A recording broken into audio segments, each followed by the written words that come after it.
Hi అండి. Welcome back to story రికార్డియా. ఈ స్టోరీ గనుక మీకు నచ్చినట్లయితే సబ్స్క్రైబ్ చేసుకోవడం మర్చిపోవద్దు. ఇప్పుడైతే మనం కథలోకి వెళ్దాం. విశిష్ట పడుకోకుండా కూర్చొని ఉండటం చూసి వీర పడుకో జాన్, చాలా టైం పడుతుంది మనం వెళ్ళేసరికి అన్నాడు సీరియస్గా. విశిష్ట నాన్ని అది నేను లోపల గాడి పెట్టి మరీ నిద్రపోతుంటే ఎలా కారులోకి వచ్చాను అని అడిగింది ఆశ్చర్యంగా. వీరా, కళ్యాణ మండపంలో వేల మంది ముందు తాళి కట్టిన వాడిని రూమ్లో ఇంచి తీసుకురాలేనా అంటూ మిర్రర్లో నుండి చూశాడు. మాపే మొహంతో, మాడిపోయిన మొహంతో. విశిష్ట, నా పిచ్చిగాని ఒక రౌడీని పట్టుకుని ఏం అడుగుతున్నాను నేను? ఫోన్ తీసి టైం చూసింది. 12:30, అర్ధరాత్రి. మా ఓపెన్ చేసి చూసింది. గోదాడ దగ్గరలో ఉన్నారు. విశిష్ట, పొలాచి ఎందుకెళ్ళాలి? వీరా, చెప్పగా ఎన్నిసార్లు అడుగుతావు? విశిష్ట ఏం మాట్లాడలేదు. వీరా, సరే ముందుకు రా అంటూ కార్ స్లో చేసి సైడ్ కాపాడు. విశిష్ట, ఇక్కడ కూర్చుంటే? వీరా, నా పక్కన కూర్చుంటే? విశిష్ట, ఇంకా నిద్ర ఏం పట్టించేస్తుంది? అలా అని ఎంతసేపు సైలెంట్గా కూర్చోవాలనుకుంటూ ముందుకెళ్ళింది. వీర సీట్ బెల్ట్ పెట్టబోతుంటే విశిష్ట నేను పెట్టుకోగలనంటూ పెట్టడానికి ట్రై చేసింది. బట్ ఒకవైపు స్ట్రక్ అయి రావడం లేదు. డిజైనర్ పాప ఎంత బలంగా లాగినా అబ్బే. వీర అందుకే నేను పెడతా అన్నానంటూ దగ్గరకొచ్చాడు. సార్ చుట్టూ విశిష్ట మొహానికి తగిలింది. కండిషనర్ స్మెల్ గుప్పుమంది. తల స్నానం చేశాడు కాబోలు. వీర చేతులు విశిష్ట నడుంకి తగిలాయి. బెల్ట్ పెడుతుంటే విశిష్టకు టెన్షన్ వచ్చింది. సార్ మాత్రం ఎటువంటి ఫీలింగ్స్ లేకుండా సీట్ బెల్ట్ పెట్టి కార్ స్టార్ట్ చేశాడు. విశిష్ట ఉఫ్ అంటూ ఊపిరి పీల్చుకుంది. విశిష్ట వీరని గమనిస్తుంది. Black jeans, white shirt, medium colour, మీసం, షేవింగ్ ఎక్కువ చేశాడేమో, లేకపోతే స్టైల్లో తెలియదు కానీ గడ్డం లైట్గా ఉంది. బట్ మొహంలో నవ్వు మాత్రం కనపడదు. అదేంటో. వీరా, ఇప్పుడు అడుగు. ఏదో అడిగా. విశిష్ట, అదే పొలాచి ఎందుకు? వీరని ముందు నువ్వు ఉన్న లాకర్ ఓపెన్ చేయి. విశిష్ట తీసింది. వీర లోపల ఏమున్నాయో చూడు. విశిష్ట చేయి పెట్టింది. ముందేదో గట్టిగా తగిలిందని ఏంటా అని బయటికి తీసింది. రివాల్వర్. అంతే, అమ్మో అంటూ వదిలేసింది. వీరే, ఎందుకలా అరుస్తావు? తీసి పైన పెట్టు అంది. కాకుండా ఇంకేటో ఉంది చూడు. పిల్ల వణుకుతూ ఈసారి కత్తి వస్తుందేమోనని భయపడి చేయి పెట్టింది. మెత్తగా తగిలింది. బయటికి తీసింది పౌచ్. దాంట్లో ఏవో తగులుతున్నాయి. కొంపదీసి రివాల్వర్ బుల్లెట్ అయితే కాదు కదా అనుకుంటూ ఏంటివి అని అడిగింది. వీర చూడు సోదాపి విశిష్ట చేతిలో వేసుకుంది. డైమండ్స్ వచ్చాయి. విశిష్ట డైమండ్సా అంటూ ఆశ్చర్యంగా చూసింది. వీరే, ఎప్పుడు చూడలేదా? విశిష్ట అయితే లేదు. వీటిని ఏం చేస్తారు? వేరే ఏం చేస్తారు? స్మగ్లింగ్ అనగానే విశిష్ట స్మగ్లింగా అంటూ నోరు తెరిచింది. వీర, మరి నా మెయిన్ బిజినెస్ అదేగా. విశిష్ట, మీరు స్మగ్లింగ్ కూడా చేస్తారా? వీర, అదేగా చెప్పా. విశిష్ట అంటే సైట్స్ కబ్జా చేయటం, అడ్డముచ్చిన వాళ్ళని కొట్టడం స్మగ్లింగ్. ఇంకా ఏం చేస్తారు అని అడిగింది ఆశ్చర్యంగా. వీర అంతే ప్రస్తుతానికి. విశిష్ట పోలీసులకు దొరికితే వాడు వీర ఎందుకు అవుతాడు? అప్పుడు మీ బాబు ఏదో విశిష్ట చటుక్కున మా నాన్న. వీర, అదేలే. నేనేదో నీకోసం వచ్చి దొరికిపోయా కానీ లేకపోతేనా? విశిష్ట, ఏంటో నా టైం. రివాల్వర్ కూడా పట్టేసుకున్నా. ఇంకెన్ని దారుణాలు చూడాలో అనుకుంటుంది. అసలు పెళ్ళవగానే ఎవరికి కనపడకుండా మాయమవ్వాల్సింది ఆ జాను. తాత కలిసి ఆపేశారు. లేకపోతే ఈ పాటికి హాయిగా నిద్రపోతూ ఉండేదాన్ని అనుకుంటూ బయటికి చూస్తూ నిద్రలోకి జారుకుంది. నిద్రలో తన తలని వీర భుజంపై వాల్చేసింది. వీర విశిష్ట వైపు చూసి, నిన్నొక్కదాన్నే ఎలా వదలను జాన్? సమస్యే లేదు. నేనెక్కడ ఉంటే నువ్వు అక్కడే అంటూ తనని సీట్ మీదకి పడుకోబెట్టాడు. నెక్స్ట్ డే విమ్ము అంకుల్ హోమ్. అందరూ బ్రేక్ఫాస్ట్ చేస్తున్నారు. విక్రమ్, వైషు నువ్వు కూడా అత్త వాళ్ళతో యూకే వెళ్ళాలి. నీ లగేజ్ ప్యాక్ చేసుకో అంటూ ఆర్డర్ వేశాడు. అంతే, అది విని సిద్ధు షాక్ అయితే వైషు తినేది కాస్త ఆపేసి పైకి లేచి, నేనా అక్కడికా? వెళ్ళను అంది పెద్దగా. సురేంద్ర, విక్రమ్ తనకి టైం ఇవ్వు. విక్రమ్, సూరి నువ్వు ఆగు. చూడు వైషు, పెళ్ళైన అమ్మాయి అత్తారింటికి వెళ్ళాలి. మీ అక్కను చూసి నేర్చుకో. వైషు కోపంగా, అక్క అమ్మాయికరాలు కాబట్టి వెళ్ళింది. నేనెందుకు వెళ్ళాలి? నా స్టడీస్ కంప్లీట్ అవ్వలేదు. నెక్స్ట్ ఎంఎస్ చేయాలి, జాబ్ చేయాలి. సిద్ధు, అమ్మయ్య, ఈ దయ్యం ఇవన్నీ చేసుకుంటూ అక్కడికి రాకపోతే చాలు. విక్రమ్, ఎనఫ్ వైషు, నేను నిన్ను చదవద్దని చెప్పలేదు. ఇప్పుడు వెళ్ళే ఎగ్జామ్ టైంకి రా. ఎంఎస్ అక్కడే చదువు. వైషు నాకు ఇష్టం లేకపోయినా అక్క చెప్పింది అని మీరంతా సంతోషిస్తారని ఈ పెళ్లి చేసుకున్నా. నాకు ముందు నా కెరియర్ ముఖ్యం. ఆ తర్వాత ఏదైనా అంటూ గట్టిగా చెప్పేసరికి Vikram no more arguments Vaishu. You have to go. It's my decision అంటూ వెళ్ళిపోయాడు. సురేంద్ర వైషు నాతో రా అంటూ తన చెయ్యి పట్టుకొని తీసుకెళ్ళాడు. Siddhu oh my dad! ఇప్పుడేంటి ఆ దెయ్యాన్ని ఒప్పిస్తావా? నాకు శత్రువులు ఎక్కడో లేరు. ఇంట్లోనే ఉన్నారనుకుంటూ సుచిత్రతో mom I'm agree with Vaishu. తను అన్న దాంట్లో తప్పేముంది? తన చదువు. తాతయ్య మధ్యలో అందుకుంటూ మీ మామయ్య ఒకసారి డెసిషన్ తీసుకున్నాక దాన్ని మార్చలేం కానీ నువ్వు రెడీ అవ్వు యుద్ధానికి అంటూ లేచి వెళ్ళిపోయాడు. సిద్ధు యుద్ధమా? ఆహా! అది నా కంట్రీ. రానివ్వండి దెయ్యాన్ని. ఓ ఆట ఆడుకుంటా అనుకుంటూ వెళ్ళాడు. సురేంద్ర చూడు వైషు నీ సిట్యుయేషన్ నాకు అర్థమైంది. ఒక ఆడపిల్ల ఆడుతూ పాడుతూ చదివే టైంలో అర్థం చేసుకోవాల్సిన వాడు అనుకోకుండా నీ భర్త అయ్యాడు. చాలా టఫ్ సిట్యుయేషన్. కాదన్ను. నువ్వెప్పటికైనా మన ఇంటికి రావాలి కదా! పోనీ ఒక పని చెయ్యి. ముందు మాతో రా. 2, 3 మంత్స్ చూడు. నీకు నచ్చకపోతే అప్పుడు ఆలోచిద్దాం. ఇక్కడ ఉంటూ మీ నాన్నతో రోజు ఆర్గ్యూ చేసే కన్నా మాతో రావటం నయం. ఆలోచించు అని తలనిమిరి వెళ్ళిపోయాడు. వైష్ణవి ఆలోచనలో పడింది.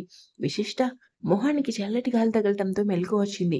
కళ్ళు నలుపుతూ చూసింది పచ్చని చెట్ల మధ్య నుంచి కారు ఫాస్ట్‌గా వెళ్తుంది. వేరే వైపు చూసింది. సీరియస్‌గా డ్రైవింగ్ చేస్తున్నాడు. విశిష్ట ఫోన్ తీసి చూసింది. సిగ్నల్ లేదు. టైం 8. అమ్మ ఫోన్ చేసుంటుంది. సిగ్నల్ అందకపోతే కంగారు పడుతుందేమో అనుకుంటూ ఎక్కడ ఉన్నాను అని అడిగింది. వీర రోడ్డు మీద అంటాడు. విశిష్ట నేను మా ఇంటికి కాల్ చేయాలి. వీర చేసుకో నా పర్మిషన్ దేనికి? విశిష్ట నా ఫోన్‌లో సిగ్నల్ లేదు. మీ ఫోన్ ఇవ్వండి. వీర నా నంబర్ నుంచి వద్దు. కాసేపు ఆగు. నెల్లూరు దగ్గరలో ఉన్నాం. సిటీలోకి ఎంటర్ అవ్వగానే సిగ్నల్ వస్తుంది. అప్పుడు చెయ్యి. 10 నిమిషాల తర్వాత సిటీలోకి ఎంటర్ అవ్వగానే సిగ్నల్ వచ్చింది. కారు ఒక 5 స్టార్ హోటల్ ముందు ఆపాడు. విశిష్ట ఇక్కడికెందుకు అని అడిగింది. వీర నువ్వు హాయిగా నా భుజంపై బాగానే నిద్రేశావు. నేను కాస్త రెస్ట్ తీసుకున్న తర్వాత అప్పుడు వెళ్దామంటూ రిసెప్షన్‌లో ఏదో చెప్పగానే కీస్ ఇచ్చారు. దాంటూ 2 బ్యాగులు అక్కడ ఉన్న హౌస్ కీపింగ్ బాయ్‌కి ఇచ్చాడు. విశిష్ట ఏంటో వీటికి కూడా అసిస్టెంట్ అవసరమా? చాలా ఉన్నాయే ఇతని దగ్గర. రూమ్‌లోకెళ్ళగానే అతను బ్యాగులు పెట్టి వేరే వైపు చూశాడు. ఏంటి అన్నట్లు చూశాడు. అతను తలగొక్కుంటూ డబ్బులివ్వండి. వేరే దేనికి అంటూ సీరియస్‌గా చూశాడు. అతను అదేంటి సార్ బ్యాగులు మోసుకొచ్చా కదా! అందుకే అంటూ గొంతు పెంచాడు. విశిష్ట ఇతను ఔట్. గురుడు సంగతి తెలీక అనవసరంగా వాయిస్ రైజ్ చేస్తున్నాడు. వీరా నీకిక్కడ జీవితం ఇయ్యటం లేదా? అతను ఏంటి సార్ డబ్బులడిగితే నా జీతం అడుగుతున్నారు? వీర ఇష్ అంటూ సరే పోదాం. నీ మేనేజర్‌తో మాట్లాడతా నీ సంగతి తెలుస్తా అంటాడు. అతను ఏం మాట్లాడకుండా కామ్‌గా వెళ్ళిపోయాడు. విశిష్ట ఏంటో ఈయన గారు వీర ఫ్రెష్ అయ్యి వచ్చి జాన్ నేను పడుకుంటా. 2 అవర్స్ తర్వాత లేపు అంటూ పడుకుంటాడు. విశిష్ట గౌతమికి కాల్ చేసి బాల్కనీలోకి వెళ్ళింది. ఫోన్ మాట్లాడి వచ్చి తను ఫ్రెష్ అయ్యి ఆకలిగా అనిపించడంతో డోర్ లాక్ చేసి కిందికి వెళ్ళింది. కింద రెస్టారెంట్ ఉండడంతో ఫుల్‌గా తినేసింది. వీరికెందుకో సడెన్‌గా మెలుకువ వచ్చి లేచి చూసేసరికి విశిష్ట కనపడలేదు. బాత్రూమ్ డోర్ తీసే ఉంది. ఎక్కడికెళ్ళిందనుకుంటూ తన ఫోన్ తీసి విశిష్ట ఫోన్‌కి కాల్ చేశాడు. రూమ్‌లోనే ఉంది. అంతే వేరే డోర్ తీస్తే లాక్ చేసుంది. నన్ను వదిలి వెళ్ళిపోలేదు కదా అనుకుంటూ కంగారుగా బాల్కనీలోకి వెళ్లి పైప్స్ పట్టుకొని కిందకి దిగాడు. ఈలోపు డిజైనర్ పాప పైకొచ్చింది. లాక్ తీసి చూసేసరికి వీర కనపడలేదు. బాత్రూమ్‌లో ఉన్నాడేమో అని టీవీ ఆన్ చేసి సోఫాలో సెటిల్ అయింది. ఎంతసేపైనా రాకపోయేసరికి డౌట్ వచ్చి చూస్తే డోర్ తీసింది. ఎటు వెళ్ళాడీయన? నేను లాక్ చేశానే అని ఆశ్చర్యంగా బాల్కనీలోకి చూస్తే కనపడలేదు. సరే ఫోన్ చేద్దామని చూస్తే తన ఫోన్ కనపడలేదు. అదేంటి నా ఫోన్ ఇక్కడే కదా ఉండాలి అనుకుంటూ వెతికింది. అసలు ఈ మనిషి ఎటు వెళ్ళాడు? ఎలా మాయమయ్యాడు? నా కోసం కానీ వెళ్ళలేదు కదా అనుకుంటూ డోర్ తీయగానే కిందంతా వెతికి అప్పుడే లోపలికొచ్చాడు స్మగ్లర్ బాబు. విశిష్టని చూసి పిచ్చి కోపంతో ఒక్కటి ఇవ్వబోయా ఆగాడు. పాపకి ఆ కోపం చూసి గుండాగి మళ్ళీ కొట్టుకుంటుంది. గుడ్లు పెద్దగా చేసుకుని తన వైపే ఆశ్చర్యంగా చూస్తున్న విశిష్టని ఏంటి గుడ్లగూబలా చూపు. చేసిన నిర్వాకం చాలు. పోదాం పద అంటూ చేపట్టుకొని తీసుకెళ్ళాడు. విశిష్ట ఏంటో ఈయన గారి బిహేవియర్. అప్పటికప్పుడే కోపం. చెప్తా చెప్తా అనుకుంటుంది. కార్‌లో కూర్చోబెట్టి స్టార్ట్ చేశాడు. అక్కడి నుంచి జర్నీ మొదలు. విశిష్ట కారు విండో బయటికి కిందికి దించి ఆ గాలిని పీలుస్తూ చిన్నప్పటి నుంచి ఇల్లు కదిలిందే తక్కువ. ఒకవేళ వెళ్ళిన ఫ్లైట్ తప్ప ఇలా జర్నీ చేయలేదు. తనకా వాతావరణం భలే అనిపించింది. కాసేపు జర్నీ తర్వాత చిన్న చిన్న చినుకులు. చేతులు పెట్టి చినుకులు పట్టుకొని కిందకి ఆడిస్తుంటే వీర చిరాగ్గా ఫేస్ పెట్టి జాన్ చేతులు లోపల పెట్టు అన్నాడు. విశిష్ట నాకిలా ఆడుకోవడం ఇష్టమంటూ ఈసారి మొహం కూడా బయటపెట్టి నాలుక చాపింది. వేరే ఏయ్! నీకేమైనా మెంటలా? విశేష తల వెనక్కి వాల్చి తెచ్చి చూడండి దేవుడు కళ్ళెందుకిచ్చాడు? వేరే ఇది కూడా ఒక ప్రశ్నేనా అన్నట్టు ఓ లుక్కిచ్చాడు. విశిష్ట సీట్‌లో కూర్చొని, "సరే మనసెందుకిచ్చాడు?" అని అడిగింది. వీర మనసా? అంటే విశిష్ట, "సరే వదిలేయండి. మీరు ఎంజాయ్ చేయకపోతే అది మీ ప్రాబ్లమ్. నా మీద ఎందుకు పెత్తనం చేస్తున్నారు?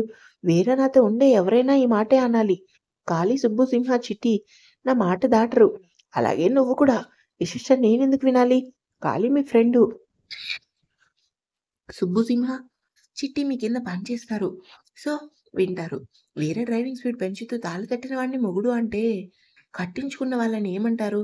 విశిష్ట అది ఇద్దరు ఇష్టపూర్వకంగా పెళ్లి చేసుకుంటే అంటారు అంది స్థిరంగా, నార్మల్ వాయిస్‌తో. తనకు అర్థమైంది. వాయిస్ రేజ్ చేస్తే వీరికి నచ్చటం, అటుంచి కోపం కూడా వస్తుంది. వీర చూడు జాన్, నేను నీ అంత చదువుకోలేదు. నాకు నువ్వు నచ్చావు. అది ప్రేమ అని కాళీ అన్నాడు. నాకేదైనా నచ్చితే నా దగ్గరికి తెచ్చుకుంటా. మళ్ళీ చెప్తున్నా. మీకు పెళ్ళని తెలిసే వచ్చా. నా దానివి నువ్వు. అందుకే తాళి కట్టా అన్నాడు సీరియస్‌గా. విశిష్ట ఇష్ నా వల్ల కాదు. ఏంటో నా లైఫ్ ఎటు వెళ్తుందా అంటూ బయటికి చూస్తూ కూర్చుంది. మధ్యాహ్నానికి తమిళనాడులో ఒక చెక్ పోస్ట్ దగ్గర డాబాలో కారాపి పద అనగానే విశిష్ట ఎందుకు? వీర ఆకలేస్తుంది మింగటానికి. విశిష్ట అది ఎలా తెలుసు మీకు? వీర ఏయ్! పెళ్లి ముందు నన్ను చూసి బెదిరిపోయేదానివి, ఇంకా నచ్చేదానివి. ఇప్పుడేంటి మాటకు మాట చెప్తున్నావు? విశిష్ట అది తర్వాత సంగతి. ముందు ఇది చెప్పండి.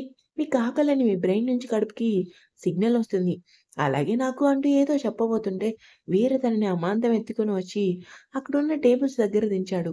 సోదాపి కూర్చో అంటూ సైగ చేశాడు. విశిష్ట కూర్చోగానే ఫుడ్ ఆర్డర్ ఇచ్చాడు. ఈలోగా వీర ఫోన్ మోగింది. లిఫ్ట్ చేసి ఆ తమిళనాడు ఎంట్రన్స్‌లో ఉన్నాం. ఇంకో 4 గంటలు. ఓకే అలాగే అంటూ కాల్ కట్ చేశాడు. విశిష్టకు ఒక అలవాటుంది. వైషిక్ కూడా అక్కచెల్లెలిద్దరూ ఏదైనా తినేటప్పుడు ఆస్వాదిస్తూ తింటారు. ఆహా! ఏముంది సూపర్ అంటూ. బట్ విశిష్టకి వారం తర్వాత బయటకొచ్చింది కదా! అందులోనూ బయట ప్రపంచం. మూడ్ చేంజ్ అయ్యి కొంచెం హ్యాపీగా ఉంది. అందుకే తింటూ ఆహా! ఏం చేశారు అంటూ తింటుంటే వీరే ఏయ్! నీకేమైనా మెంటలా? ఏంటి చేతులూపుతావు అన్నాడు విసుక్కుంటూ. విశిష్ట నాకు ఇలాగే అలవాటు. ఏదైనా బావుంటే ఫీల్ అవుతూ ఓహ్! మీకవన్నీ తెలియవు కదా! అంటూ మొత్తం లాగించి హ్యాండ్ వాష్ చేసుకోవడానికి డాబా బ్యాక్ సైడ్ ఎళ్ళింది. అంతే. అక్కడ కనపడ్డ దృశ్యం చూసి షాక్. కొంచెం దూరంలో వాటర్ ఫాల్స్. వావ్! సూపర్ అంటూ వెళ్ళబోయింది. వీర గుర్తొచ్చి చటుక్కున ఆగిపోయింది. తననే తీసుకెళ్ళమంటే సరే అంటూ తన దగ్గరికెళ్ళేసరికి ఆల్రెడీ స్మగ్లర్ బాబు బండెక్కాడు. విశిష్ట నెమ్మదిగా వెళ్లి అక్కడ వాటర్ ఫాల్స్ ఉన్నాయి. తీసుకెళ్తారా అని అడిగింది. వీర ఆ! నాకేం పనిలేదా? రా వచ్చి కూర్చో అంటాడు. విశిష్ట అది కాదు. నాకు వాటర్ ఫాల్స్ అంటే ఎంతో ఇష్టం.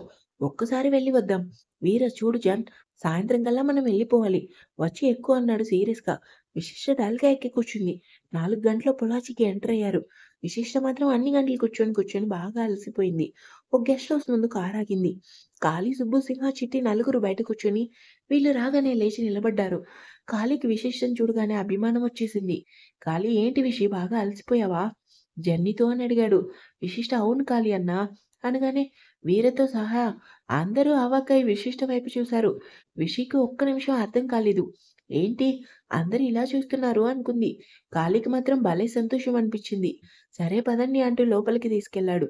విశిష్ట హే చిట్టి నువ్వు కూడా వచ్చావా అని అడగగానే హా అక్క మేమంతా నిన్న మార్నింగ్ ట్రైన్‌కొచ్చాం.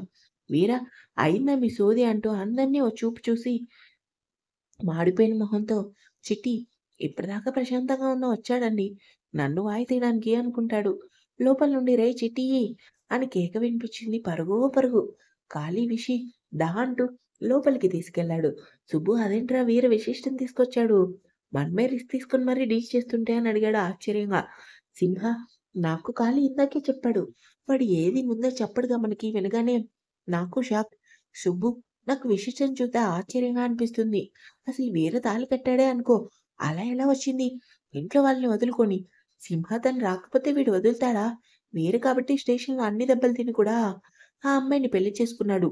ఇందులో కూడా వాళ్ళ ప్లాన్ ఉంది. సుబ్బు అవునురా పాపం. నాకు కూడా భలే బాధేసింది. బాగా కొట్టారు. సింహ ఏది ఏమైనా ఆ అమ్మాయి రావడంతో ఏదో మతలబు ఉందనిపిస్తుంది. ఆ రోజు అందరిని కొడుతూ తాను కొట్టేసరికి సైలెంట్ అయ్యాడు. వెయిటింగ్ అంటే చిరాకు పడేవాడు. తన కోసం అంతసేపు వెయిట్ చేశాడు. సుబ్బు ఆ! ఇప్పుడు ఎట్నుంచి సిమ్లా వెళ్ళాలి? తనని కూడా తీసుకొస్తాడా? సింహ చూద్దాం టైం ఉందిగా అన్నాడు ఏదో ఆలోచిస్తూ. వైషు తన రూమ్‌లో కూర్చొని ఆలోచిస్తూ ఉంది. అసలేం జరుగుతుంది తన లైఫ్‌లో? హ్యాపీగా సాగిపోయేదే అమ్మ, అక్క, జాను, తాతయ్య, కాలేజీ ఫ్రెండ్స్, షికార్లు. అలాంటిది ఒక్కసారిగా ఎవరో ఆపేసినట్టు ఆగిపోయింది.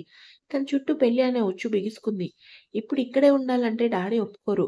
ఆయన ఒకసారి కమిట్ అయ్యాడు సీతయ్యే. అక్కడికి వెళ్లి ఏ ఎత్తుతో లైఫ్ లాంగ్ ఉఫ్! నా వల్ల కాదు. దీనికంతటికి కారణం ఎవరు? వీర. అవును తనే. అటు అక్క లైఫ్‌ని, ఇటు ఈ లైఫ్‌ని రిస్క్‌లో తోసేసాడు. అవును నా పరిస్థితేంటి ఇలా ఉంటే? అక్క పరిస్థితి ఏంటో పాపం. తను వెళ్ళేటప్పుడు నా వైపు ఏడుస్తూ చూసింది. ఛ! గొడవలో పడి 5 రోజులవుతుంది అక్క సంగతి మర్చిపోయాను. పాపం తను ఎన్ని మెసేజ్‌లిచ్చింది. రిప్లై కూడా ఇవ్వలేదు. కాల్ చేస్తా అంటూ ఫోన్ తీసింది. కాల్ చేస్తే తమిళంలో ఏదో చెప్తుంది. ఎహే! లైఫే అర్థం గాక జుట్టు పీక్కుంటే, ఈ తమిళ్ గొడవేంటి అంటూ మళ్ళీ మళ్ళీ చేసింది. అదేంటి తెలుగులో కదా రావాలి తమిళెందుకొస్తుంది? అంటే అక్క ఇక్కడ లేదా అని కంగారుగా పైకి లేచింది. గౌతమి దగ్గరికెళ్ళి మమ్మీ అక్క ఎక్కడ ఉంది అని అడిగింది కంగారుగా. గౌతమి ఎక్కడ ఉంటుంది? తన ఇంట్లోనే. వైషు అదే హైదరాబాదే కదా! గౌతమి అవును. ఇక్కడ రేపు నేను, నానమ్మను వాళ్ళ ఇంటికెళ్తున్నాం. రెడీ అవ్వు షాపింగ్‌కెళ్దాం అంది. వైషు అదేంటి ఇక్కడే ఉంది అంటుంది అమ్మా అనుకుంటూ మెసేజ్ పెట్టింది. అక్క ఎలా ఉన్నావు? సారీ అక్క. నీతో మాట్లాడడం లేదు. రేపందరం మీ ఇంటికొస్తున్నాం. నీతో చాలా మాట్లాడాలి. లవ్ యూ సో మచ్ అని పెడుతుంది. అక్కడ విశిష్ట స్నానం చేసి తల తుడుచుకుంటూ ఫోన్ తీసింది. Message from Vaishu. గబగబా చదివింది. అంతే టెన్షన్ మొదలైంది. ఇంకా ఉంది.